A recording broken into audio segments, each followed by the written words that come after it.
and welcome. I'm so excited to have you here today. I have an amazing guest with me, Brian Fanzo, and he is a digital futurist. So Brian spends a lot of time speaking and educating people on technologies, marketing, and really what they can expect in the future and really today, right now. So Brian, thank you so much for being here. And I am really excited to dive into this.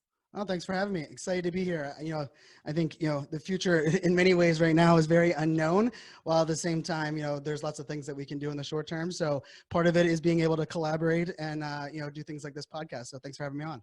Absolutely. So share a little bit about your story with the listeners or the viewers and tell them kind of what your background is and how you really got to where you are right now. So for everyone, like shaking their head, like, what is a digital futurist? Don't worry, I was kind of the same way. And it was actually funny. In 2012, I was awarded this award by The Economist, and they labeled me as a futurist. And I was like, I'm never going to call myself that. Like, what does that mean? But for me, it kind of summarizes my background and my path to what I'm doing now.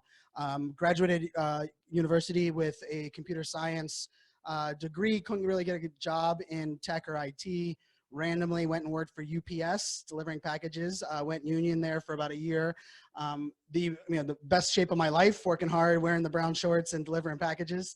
And then took an entry-level help desk job in the U.S. government. I live here in Northern Virginia, and it was in cybersecurity. So I didn't really know much on cybersecurity, but it was a help desk. It was a fraternity brother's friend of a friend that got me the job. And about 6 months into the job, the boss came in on a Friday and just said, "Hey, raise your hand if you're willing to go to Korea on Monday to teach this course." And I just happened to have my hand up first. And he asked, "Hey, do you have a passport?" I was like, "Nope." He's like, "Are you prepared to teach this?" And I was like, "I'll be prepared by Monday." And so I had to get a same-day passport. Ended up flying to Korea, my first time leaving the country, from Northern Virginia. Spent every night studying what I was teaching the military members there in cybersecurity. And the fun story is, on the way home, the context is I turned to my BlackBerry when I landed in Atlanta, Georgia, on the way home, and the government lead pretty much said, "Hey, if Brian's doing the courses, we'll increase the number of courses on our contract, and we'd love to have him stay on." And so I kind of got promoted about four levels above the entry-level help desk job that I started with. And for about another 9 years, I ran a team that deployed and managed cybersecurity collaboration tools, as well as the actual implementation. So I did 3 trips to Iraq, 2 to Afghanistan. In a 4-year period, I went to 54 countries. Wow. I've actually been to 76 countries total now. I'm super jealous. That sounds amazing. It was, I mean, at the time, it's like one of those things, like I was traveling on the government dollar. I didn't have kids at the time. I was newly married, but no kids. My ex now, but she was able to travel with me in the summer. So I was, and I was working on different military bases. And I'm not military. I was one of the 1% of my entire company was not ex-military, but I grew up in a military town in Virginia Beach. And so I had an appreciation for that. And so it was some of the coolest work I've ever done. I always say I had the hardest collaboration job in the world. Like I was trying to get the Army to share policies with the Navy, right? Like, and I was having them do that on SharePoint, which was like brand new at the time for like share. And like, so it was so much of what I did was I would go like brief a general for this side, then go tell a different military member on this side, and then, and try to really figure all that world out. And so, yeah, I did that for about 9 years.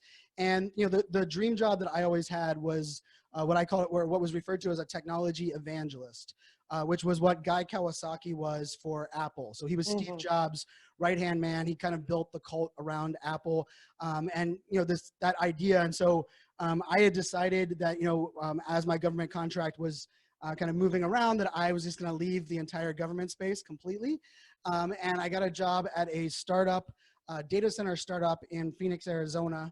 And it was with the title of technology evangelist. So I had reported to the CEO, dotted line to the CIO and the CMO within our company. And it was one of those startups that you hear about. Like, we were hiring 12 new hires a week, every single week. That was my team. I was in charge of onboarding. I was charge of customer relations, and then anything that had to do with like social media, social selling.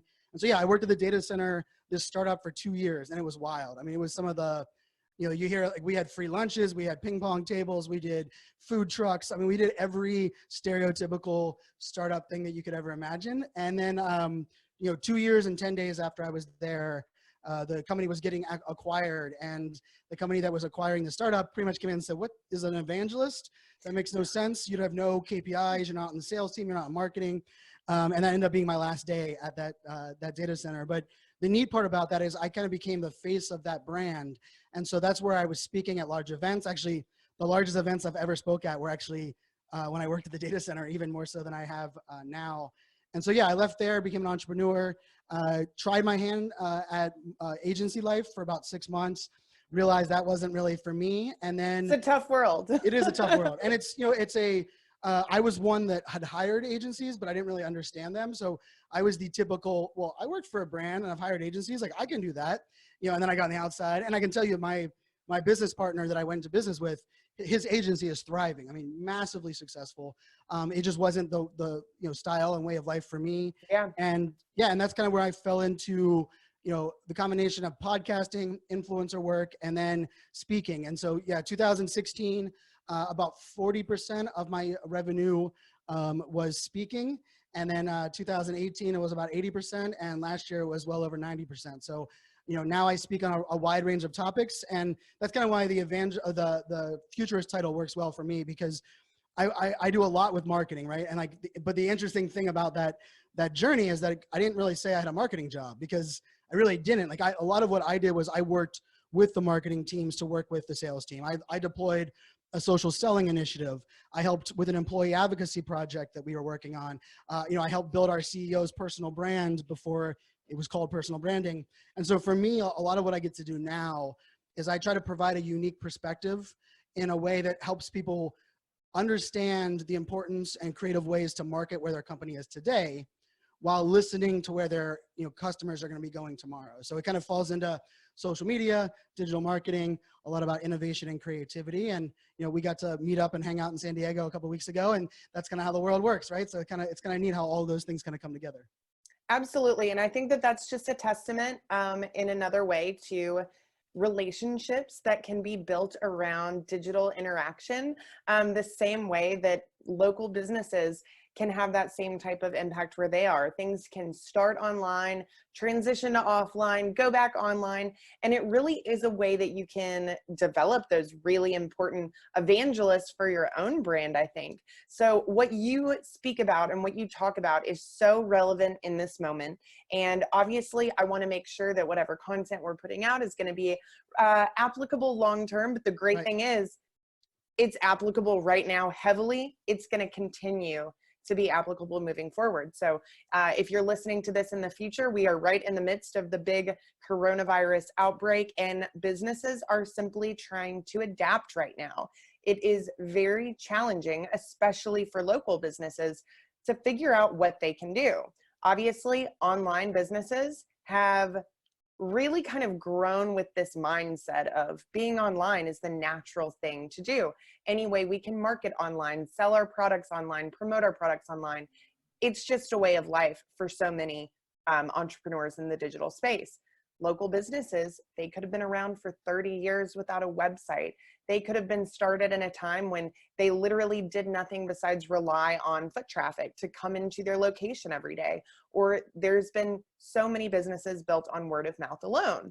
And as we all know, right now, I mean, we're still communicating. I talk on Zoom all the time, but so many people, they're not communicating with as many people as they would be regularly.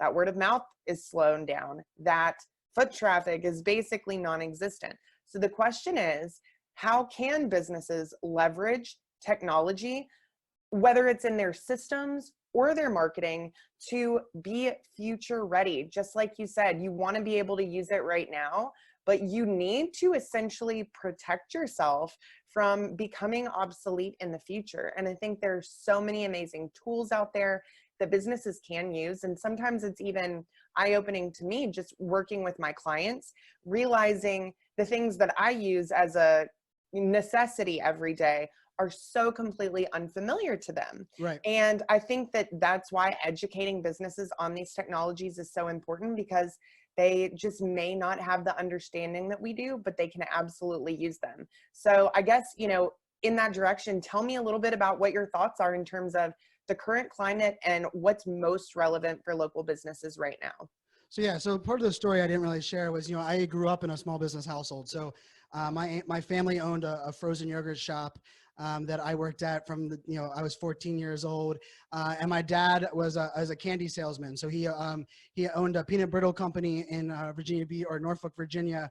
And so for me, the interesting thing about the times we're living in today is that I firmly believe so much of what has always worked offline is what's working online, right? As much as, if you had got online 5 years ago, we were trying lots of tactics, lots of things, in the digital space that we believed were going to work better because it was online. And Mm-hmm. when I think back about it, a lot of the things I work with brands of all sizes, small business, all the way up to enterprises is, some of the core characteristics that my dad taught me, right? Like, building trust, your relationship, relationships are important.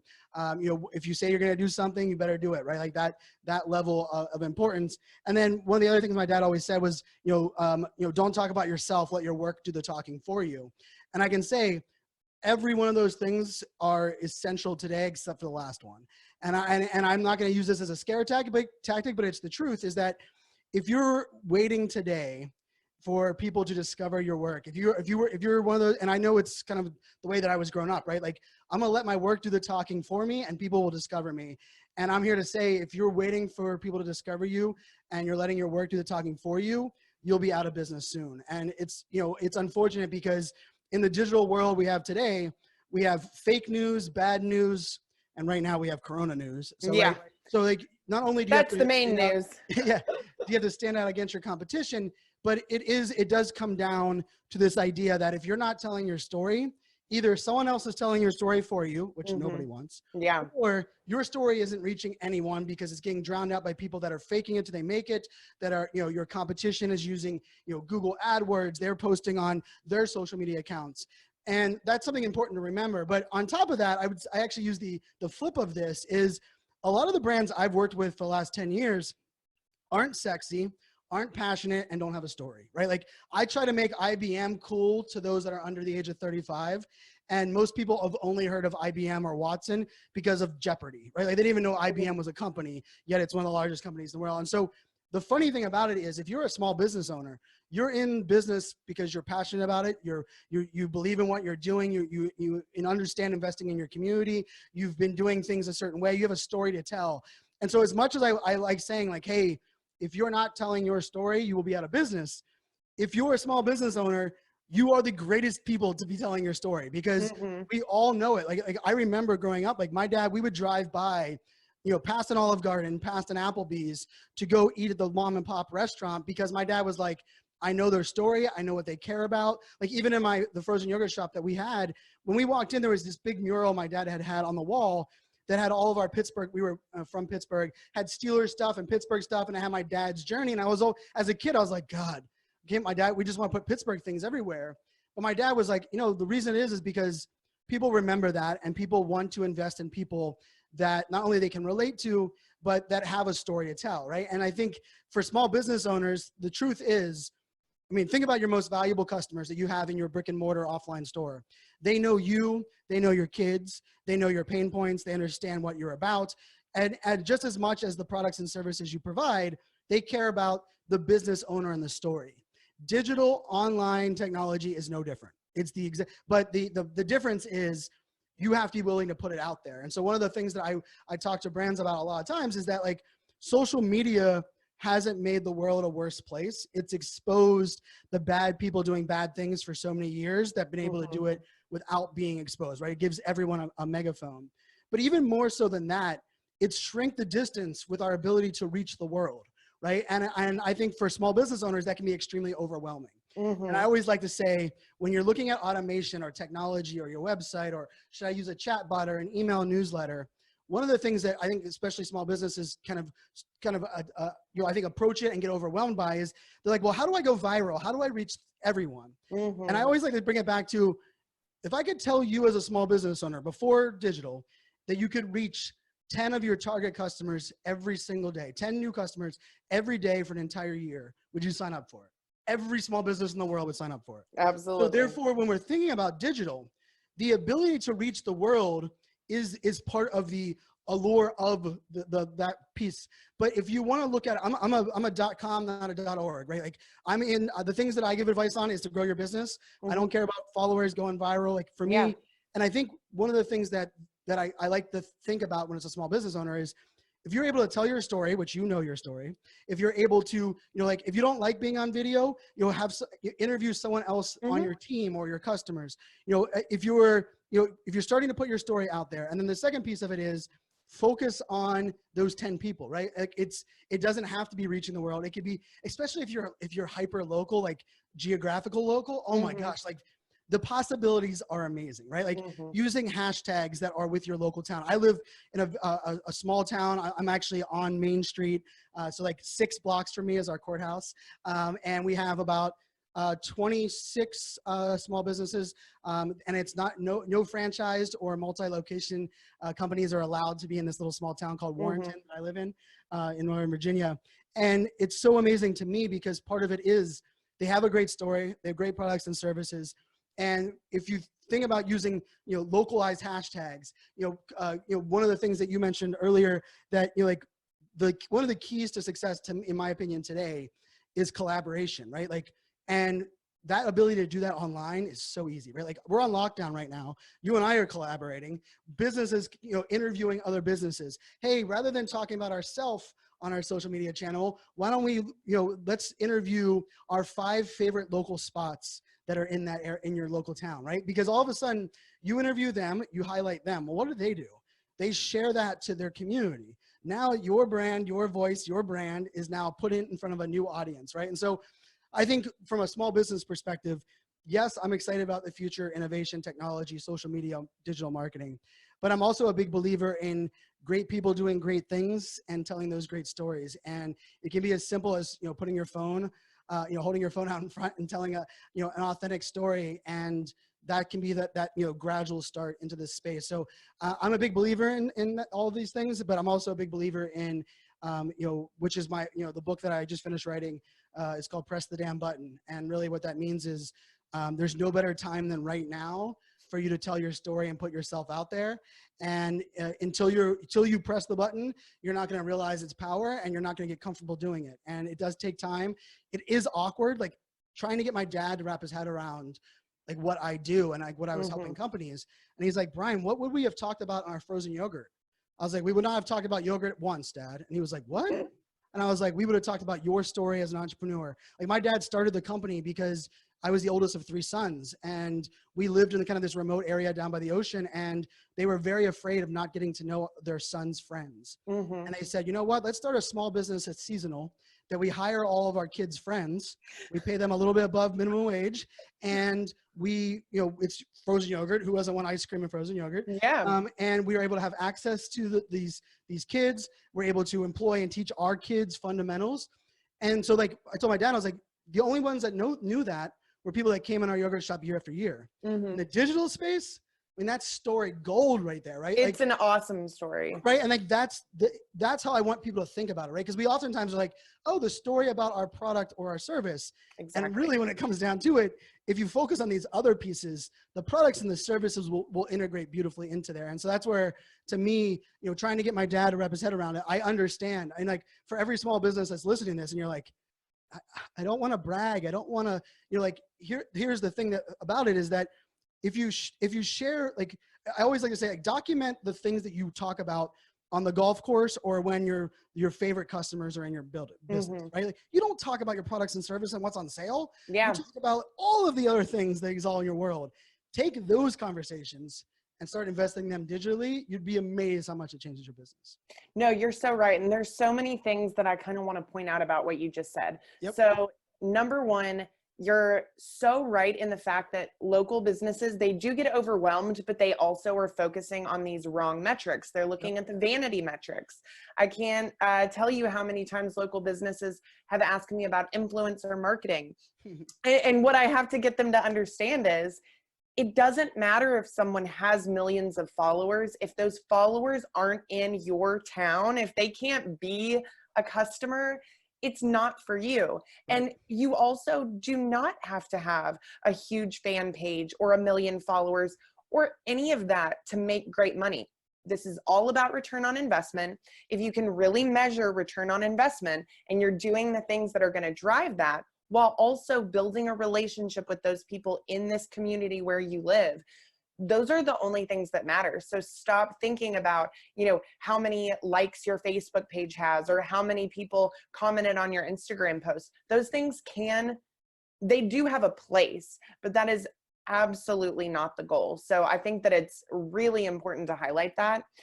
Also, the fact that that storytelling aspect does seem to be so much more difficult for local business owners. And I encourage every single client, student, you name it, to start doing video. I not only tell them to do it, I give them scripts and frameworks and tools they need and everything to make this easier. But even still, they struggle with it. And the main thing is not the act of doing it, it's the mental block that they have actually taking that leap. And again, there are ways to do it where your face is not on camera, but at the same time, you want your local community to see you, to know who you are, to have a face to that name in terms of the business. And if you can show them that you're more than just a product or service, even if you're selling something that's more commoditized, it will make you stand out. The other thing that we like to encourage people to do in terms of their content is, if you don't want to talk about yourself all the time, talk about what matters to your customers. Right. So it doesn't have to be directly related to what you do. It should be adjacent to what you do. And honestly, like the customer's why is probably the most important piece of it, right? Like if you can appeal to the customer's why, it's probably more important than your own why, right? Like what is the things they matter? And then another thing to add on there that is important, like press the damn button. The premise of press the damn button is putting yourself out there. Mm-hmm. And I have 2 rules, just 2. I don't want to get complicated. The first one is you must believe and realize and own the fact that perfection is a fairy tale.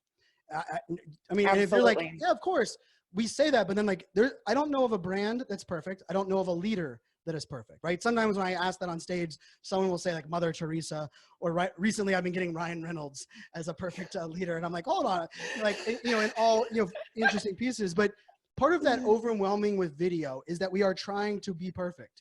But in this day and age right now, if you are attempting to convey perfection, interestingly enough, and this is a survey I did with the Harvard Business Institute, those under the age of 35, when they feel like a business is portraying perfection, they look at them as someone that is lying or hiding something, right? Mm-hmm. So if you're scared of video, getting on video and, hey guys, I know I've never been on video before, and this is a little outside of my comfort zone, like owning the fact. Think about every person that's watching that is also scared of video, that also doesn't, right? And so that's number 1 rule. You have to embrace that perfection's a fairy tale.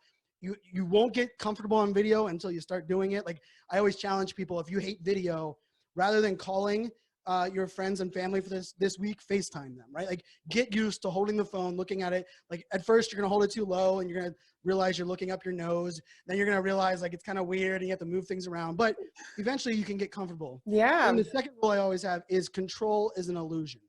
Right? And we can control ourselves. We can oftentimes control what comes out of our mouths but we can't control what other people say. We can't control if all of a sudden the phone rings behind inside of a video. We can't control that all of a sudden someone takes what we say and twists it somewhere else. But in that same essence, if you're not the one putting it out there and you're not the one at least driving the narrative, not only do you have no control, but you have no say.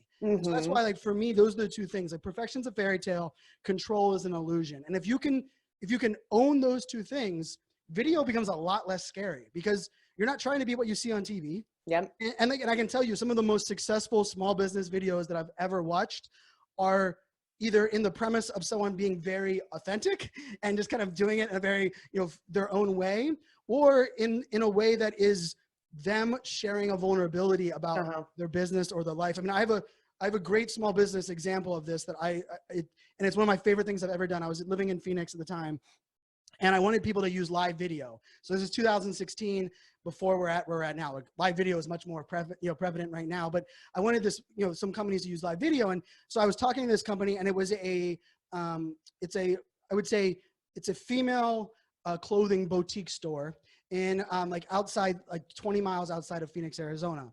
And they had a really good understanding of who their client was. They actually even had a Facebook page that was fairly active, but they didn't understand like where video would come in. They didn't really figure out what it worked. And so we came up with a strategy that they had a pretty good email newsletter. And so what we did was every Friday on the email newsletter, we would put out and say, hey, for this week's sale, these are the 5 items that we're gonna put on sale. And we're gonna pick 3 of them to be on like the biggest discount. We're gonna do a Facebook Live tomorrow morning at 8 a.m. in our store, and we're gonna let everyone that's watching vote on what's gonna be on sale.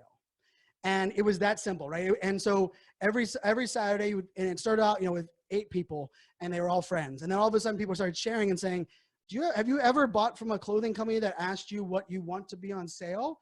And all of a sudden, people started sharing it and started connecting. And it started to be amazing to where one of the things that we found out, and I was actually in the store when the owner heard this from 2 people. They said, you know what? We don't even come in here to buy the things that are on sale. We come in here because we know that you understand us and are willing to talk with us.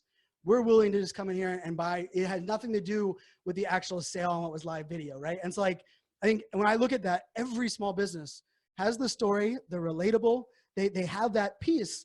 And it's a disconnect when you go online, when you put a video camera in front of anyone, it can be weird, awkward, overwhelming. Like and like, that's the thing that you just kind of have to be okay with, right? And I think when you're able to get over that, I mean, I remember telling this boutique company and they were like, Brian, this is the silliest idea. Like, why would someone show up and like, we're going to let them vote? I was like, well, you usually can't decide between 2 items to go on sale anyhow. Like we didn't go into it and say, pick everything in the store to go on sale, because we know that like you have to still give some, swim lanes and parameters. But I do believe if you're able, like I always say, your goal with video, especially live video, is to shrink the distance between yourself and your customers online. And if you can do that, that's where the trust is built. That's where, things are going a long distance. And like, I can tell you, like during this coronavirus and being on lockdown, I've gone out of my way to help 4 different small businesses, not only buy food for myself, but I'm sending it to my ex-wife. I bought food for my neighbor. I also went and like bought a bunch of gift cards from one of the stores. And when I came back home, I started thinking about it. I'm like, why aren't I supporting the ones that are 10 doors down from my house that I can walk to? It's because I don't know their story. They've never related with me and I don't have that connection. But these 4, not only am I willing to go above and beyond, and in context, I mean, I lost my entire business model. As soon as conferences ended, all of my speaking gigs disappeared. So it wasn't like I had a surplus, but it was because I thought of it from the human condition of who they are and what their story is. And just imagine if you have a Facebook page with 40, 50 people that know your story, that believe in that, when there are things like crisis or major dilemmas or things that happen in your company, the amount of people that are going to come to your side, the amount of people that are going to tell your story for you is pretty darn powerful. No, and that is such an amazing example of really recognizing the businesses that have made an impact on you personally. I think a lot of times we don't think about it. Yep. And I've done the same exact thing. And you start to say, hey, this business matters to me more than other businesses. We may not need their services or products right now. Some of them we do. Some of them we go totally out of our way right now to try and keep them in business because we care. And you need to take a look at those businesses that are getting that support and asking yourself what they're doing, because whatever it is, it's worked if they've developed that type of connection with someone. So I think that's amazing advice. And really, just like you said, understanding that this isn't a race to the end. There is no end. It's a continuous evolution of not only the way that you want to tell your story, your customer's story, the ways that you'll change your products and services, but also the technology that you're going to implement. So what are some specific technological tools that you believe businesses could really benefit from, whether it's marketing or kind of related to how they run their business in general? So one of the things for me, interestingly enough, in the digital space is we talk a lot about content creation, telling your story, putting yourself out there, video. But I would argue that the listening aspect that is available online is more powerful than anything else, right? So, Mm-hmm. for me, from a tool perspective, and this doesn't even have to be, like something like Google Alerts, which is a free service, right? Putting in your local town, putting in maybe even the name of your competition, maybe the persona of some of your local most popular clients, right? Like for me, one of the small businesses that I've worked with, like they're really big. They have one school district that drives a lot of their engagement and sales inside of their store. And so I was like, hey, we should put alerts on there that every time there's a big sale, every time there's something going on for this school, that you're supporting it. And so really interestingly enough, like we do a lot of content where we're talking about the big sale, we're talking about the play that's happening up in the school in this company that is a service-based company that is a high dollar ticket item. But we're using social listening. So like something like Google Alerts is something that I think is really powerful to be able to filter the noise, and you can set it up and it'll email you once a day, once a week with all of the mentions of the things that, that are out there that are available. Another one is, you don't have to be everywhere for everyone, but it is important to shift your mindset from sharing content and information when it's right for you versus sharing it at the right time in real time for when it's right for your audience. So another tool, like I believe social media automation, right? Social media scheduling. So from a small business, there's lots of different tools available and different price points. One of my favorite is Buffer, and Buffer has a free solution that you can just schedule and say, hey, twice a day or maybe 4 times a week, I want to post to Facebook. You can go in on Monday morning and for an hour, put in what you want to schedule out for the week, and then you don't have to tune back in, right? It's that is one of those things. And for me, when I say automation, people are like, well, I thought you told me to be human, thought me to engage. Well, automation, when it's not human and when you feel that, it's not the automation's fault, it's the person programming it, right? So like you have to respect people's feed, understand the timing. But I actually think if you're automating your information for the best time for your audience, it's actually the best thing you could actually do for your customers, right? Like, Mm-hmm. and I it's one of those things that you can think about from a scale perspective. So I look at social media automation as, a big one in that space. I'm also kind of a big believer in what I call participatory content in the sense of, not only live video, but, kind of creating that, rapport. And so I love social media, I love websites, but let's face it, email marketing still works. And, when we think about these different channels, I tell people a lot of times, like, don't focus on building a following. Focus on building and nurturing your community because they'll follow you wherever you go. And if you think about it that way, part of that is, having an email newsletter, having something that you can actually, get out to your community there. And then another piece is like, for a lot of brands, they'll always say, Brian, what tool can I use to find out where my customers are? And I will tell you that this is, for small business owners, this might be mind blowing. But the answer is actually no tool. It's simply asking your customers. And so if you're a brick and mortar, rather than putting down next to the register, like the email address, because nobody wants more email at the moment, put down and say, hey, I'm thinking about creating some more content and sharing on social media. Circle which one of these 3 social networks you would love to follow us on, right? Or if you already have an email newsletter or an email database for all of your customers, put it out there and say, hey guys, we want to make sure that we're spending our time in the right locations for you guys. Reply to this email and let us know where you're engaging, right? And so interestingly enough, like that to me gets you over one of those biggest hurdles of like, I don't want to be everywhere and I don't know where my customers are, right? And so if you start by simply asking them, it also creates the dialogue, much like that live video with the boutique company. All of a sudden people are like, oh my goodness, they care enough to ask me? Right? Like, and it starts, kind of a rapport that is pretty powerful in that sense. And then the other one is like, you don't have to be a designer. You don't have to be a master of all of these things to kind of leverage. So like online courses are great. There's tools like Canva, which allows, like, I'm not a designer, but Canva has templates. You can go to canva.com and you can click a template and say, hey, give me a blog header, give me a Facebook image.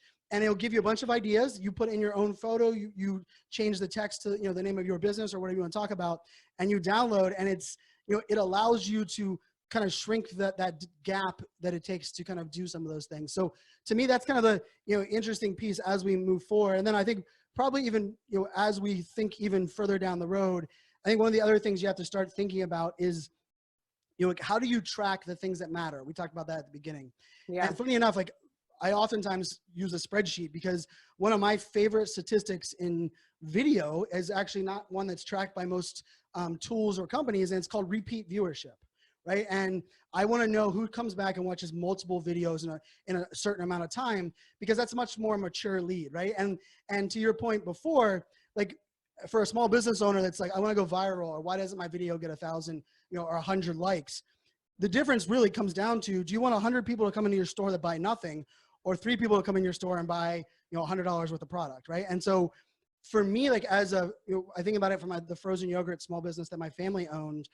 My dad never asked how many people came in the door. My dad, we always looked at, hey, what is the total number of sales? How many milkshakes sell, right? Like, maybe we need to tweak that. Weirdly enough, in social media, the vanity metrics that are provided by platforms are focusing on how many people came in the door, not how many people are the right people that came through the door, how many people bought, what they bought. And so I think another piece of this comes down to, like, thinking about that part of it, right? Like, what tools, how can I measure? Like, if someone's commented 3 or 4 times on your post on Instagram and you only have 2 or 3 comments total, what's the value of, like, reaching out to them on DM and saying, hey, here's a gift card. I just want to thank you for doing that, right? Or, hey, I would love to feature you on my account. Can I interview you? Like, those things, like, I love it. It's as much as I'm a technology geek guy and I can give you gear and a whole bunch of things, I would much rather people spend money on, creating video from their cell phone, doing some tools that allow them to schedule some content, and then really listening and trying to track the metrics that matter to you. So what's really impactful about what you said is that, yes, we know the power of technology. We know that it's important and that we need it, and it's going to continue to change. But the right technology doesn't separate us as humans. It does bring us together. It allows us to really be more connected with people. And local businesses often have this idea that technology is complicated or difficult. And in reality, it doesn't have to be at all. Right. Your cell phone, you're already dealing with it every day. I could show you 2 quick apps that will change the way you record video in 5 minutes with no extra effort. Literally, the number of tools that you need does not have to be great. They just need to be the right tools that are providing your specific audience what they need and allows you to really connect with them in a way you wouldn't be able to otherwise. Before social media, what you just said was not possible. Right. It just wasn't possible. You see somebody that is showing a passion for your business, and you have the ability to not only engage with them right then and there, but take it a step further. Get into their mailbox, even without their contact information, to let them know how much you appreciate it. That person is becoming a brand evangelist for you in your local community. The other thing that you can do is use tools like the exact things we're using right now. Zoom, video conferencing. Businesses are all about Zoom right at this moment if they've never been before. Right. But then there's people like us that it's just a daily part of our lives. And I think that that is a big benefit, realizing that, hey, I could actually use this, not in a pandemic, to connect with my customers in a way that might actually be better for them. Maybe they don't want to travel to where I am. They're busy. Maybe there's no need for it. Maybe you could get the exact same experience and still build that relationship without having to travel. A lot of my clients are really kind of experiencing these things, saying, I think we're going to use this time to really just change the way that we use this type of technology. And that's just a powerful revelation. Using things technologically to deepen your real life connections. So that's really what it's all about. And if you feel like your technology makes you less human, or your technology disconnects you, you're using the wrong technology, or you might not need technology in that part of your business, right? I think it's very important when someone tells me, like, oh my God, Brian, I hate all those emails that I get in my inbox that are like, dear, in quotations, first name _ last name. I know. And they're like, so I don't want to use email automation tool. I was like, you don't want to use the tool, or you don't want to be really bad at understanding how to personalize things. And they're like, oh, so I think that's one of the stopgaps. And let's face it, those that look at technology, avoiding technology can be a crutch, because there's plenty of things that we see that are bad examples. But what we're both sharing is the idea of some good examples, but also It's identifying places where technology can make your life easier, give you more time, so you can do more of what you like. Like the only thing I know about small business owners is they love what they do. And if Mm-hmm. they could spend more time doing what they love about their business, they would do whatever they can to make that happen, right? And I do believe technology and digital give us those opportunities if we're willing to plug them in at the right places, not discount it as a whole, but also not believe all of a sudden throwing a whole bunch of technology out there is going to drive crazy business numbers and change the world. It is definitely a balance. You're so right. And I think that what I really try and get people to understand is that, just like you said, it's not about the number of tools. It's not about the complexity. It's about just using something that helps you drive your KPIs, which should be growing your business. And that one of the most detrimental statements any business owner can make is, that's the way we've always done it. Yep. You can't use that as a way to run your business, because the way that you've done it could change in an instant. Just as we've seen in this situation, you don't necessarily need a lot of buildup to see a major change. Sometimes it can happen in the snap of a finger. And if you're not willing to adapt, Yep. willing to change, or hopefully prepared for that before it gets there, that you're going to have a lot more difficult of a time. Granted, it's never too late. You can start right here in this moment. You can say, I'm going to try and get more creative in the way that I reach my customers, in the way that I sell my products and services. I'm going to be willing to explore new things that could make a major change in my business. So if you could tell a local business owner 3 specific tools or technologies or types of platforms that you would suggest they implement right now if they don't already have it, what would you say? So the first one is I would use Google, and I would Google the name of your business, and you want to see what shows up on that first page, right? Mm-hmm. And I think weirdly enough, like that's one of those ones where if you're not telling your story, if you're not putting out content and putting things out there, you're probably not going to like what comes up on your first page results, right? Yep. And so it's a great place to start on saying, okay, how do I change that? Where do we kind of start moving that needle forward? The second one is, I think when we're starting to like look at this entire environment, I do believe video is that the gap, right? It shrinks the distance with what digital has created, right? Anyone can fake it till you make it. Anyone can throw something on their website, but very few people can tell true, authentic stories, online, and doing it kind of on a regular basis, right? Like one of the things, a secret, for online success is being consistent. And for small business owners, you're like, that sounds like the most basic thing ever. Well, here's the thing. In the digital world, we get distracted, and a majority of companies aren't consistent, yet they want to tell their customers, trust me, believe in me, I'm going to be there for you. Yet we don't show up when we're going to say we're going to show up. Or if we're creating a show that's every week, we don't show up every week. Or, and so when I say consistency, one of the things I like to tell people on is like, you get to control what that consistency is, right? So if you want to do something every month, every 3 weeks, whatever it may be, put it out there, own it, but just deliver. And so I think, video is a great place, a great vehicle to kind of make that happen and allow, to kind of implement that across the board. And then I would say the last one is, and it's not really a tool or technology exactly, but when you think, no matter who you are, your business, especially right now, the first impression that anyone gets of you does not happen offline. Like we invest in the clothing we wear, everything that with, my dad taught me how to give a strong handshake because a handshake's a good first impression, right?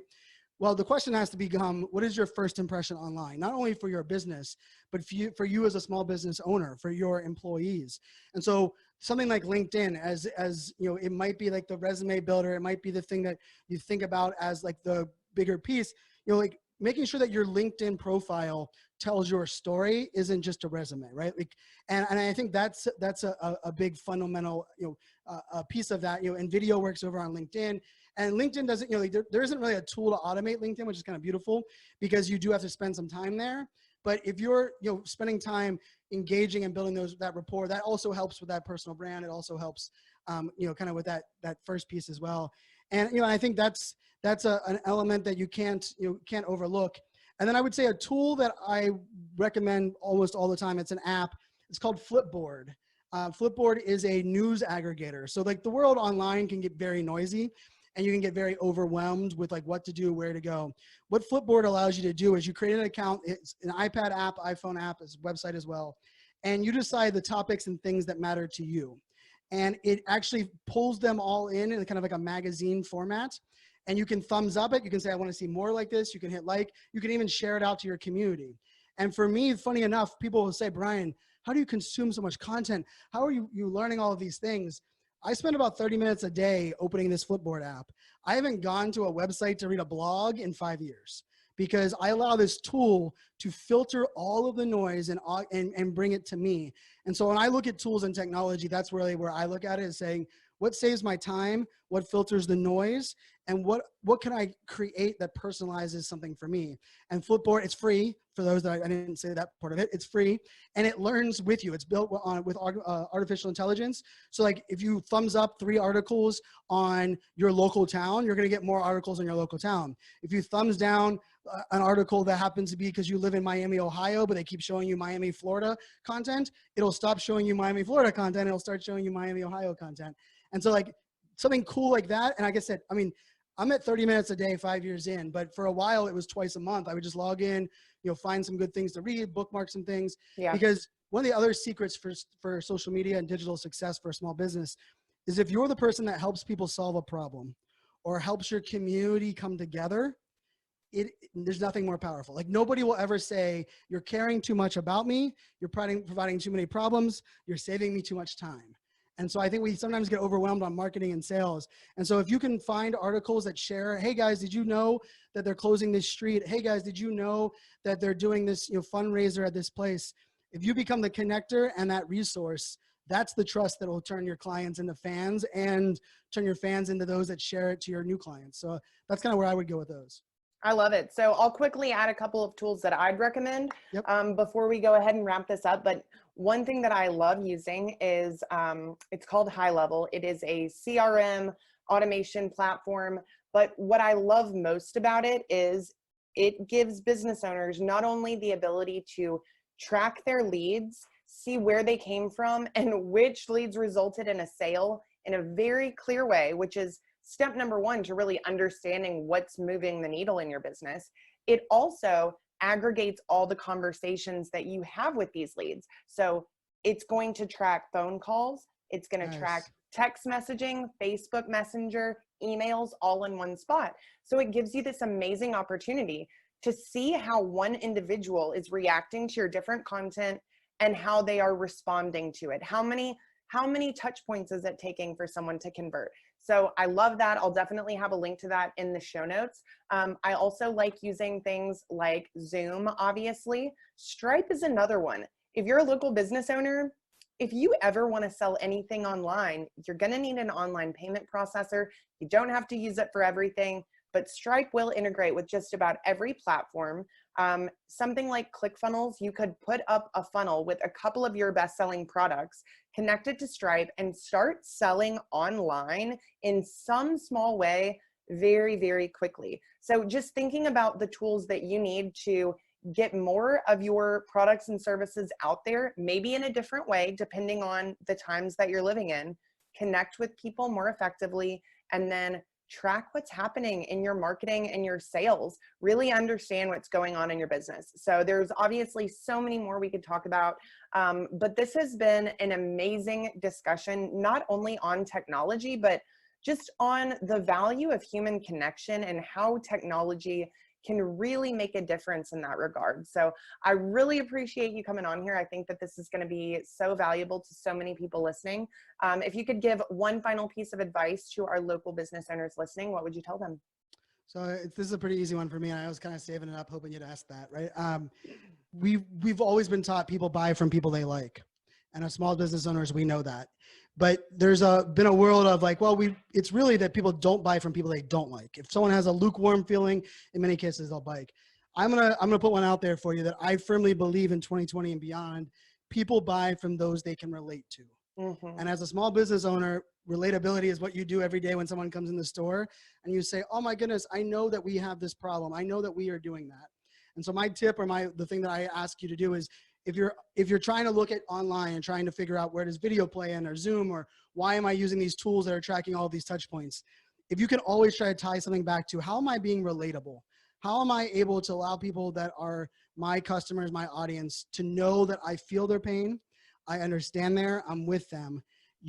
That's the secret, right? It is relatability. That's why video works. That's why we're okay being vulnerable. And so that's the piece that I always challenge people. And then the other piece of it is, lots of people will listen to podcasts. You'll take online courses, probably not finish them because that's what most people do with online courses. Lots of people will listen and learn. Lots of people will take notes and come up with great ideas. Very few people take action. And press the damn button for me is the call to action. So, if you listen to this podcast and you have a bunch of notes, pick one, star it, underline it, circle it, and make it your mission in the next 24 hours to do something that's implementing that moving forward. Because if you don't, you'll go back to doing your work. Your business will come on. You'll have to do payroll. Then you'll have to worry about setting up the store for the next day. And all of a sudden, 6 months from now, you're like, oh yeah, that podcast, I should have done it. And the difference between those that are going to succeed, especially in these current times, but I believe, in all of these times, are those that are willing to listen, learn, and then take immediate action. And I think that's what this is all about. So, thanks so much for having me on. It's a lot of fun. Absolutely. Well, I'm sure we will continue this conversation online, For sure. as is a beautiful thing to do with technology. But thanks again. Stay safe, stay healthy, and I really appreciate it. Cheers.